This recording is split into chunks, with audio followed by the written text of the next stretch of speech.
Next up in the NBA Math Trade Deadline Primer series is the Atlanta Hawks, a team at the bottom of the Eastern Conference, but with considerable veteran assets to sell. The Hawks are locked in for the next 4 years on the contracts of point guard Dennis Schroeder and rookie big man John Collins.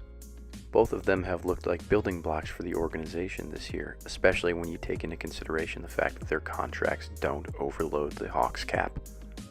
Collins in particular, thanks to his insane athleticism, has a ton of upside that could bring the Hawks back into playoff contention in future years.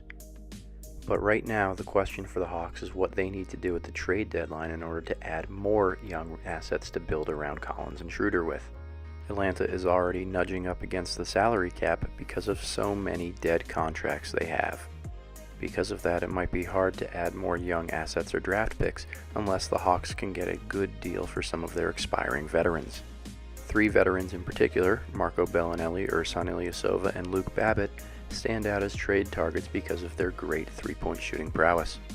Teams that expect to be competing in the postseason this year love to add shooting at the trade deadline because of what it does to their offense. As the old saying goes, you can never have too much shooting. Ilyasova and Babbitt in particular, as pick-and-pop threats and players that can space the floor while guarding larger positions, add a ton of value to teams that have strong pick-and-roll play.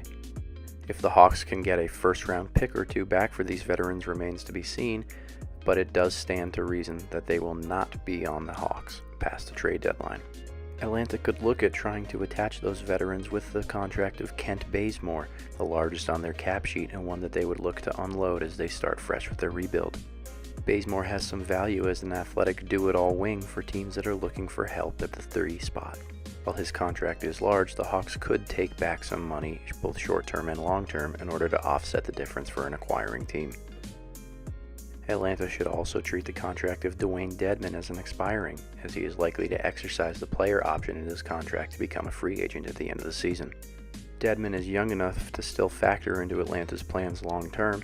However, if a team is looking for a stretch shooting 5 that can knock down threes in the corner, the Hawks would be foolish not to listen to offers for him. The Hawks have a good deal of money freeing up next summer, which means they could retain Dedmon as well as try to attract other players via free agency. How Atlanta GM Travis Schlenk proceeds at the deadline could tip the hand to showing exactly how the Hawks plan to use their cap space this summer.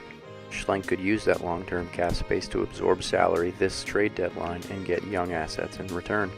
The other option, keep it open and see if the Hawks can make some sort of splash in free agency this July.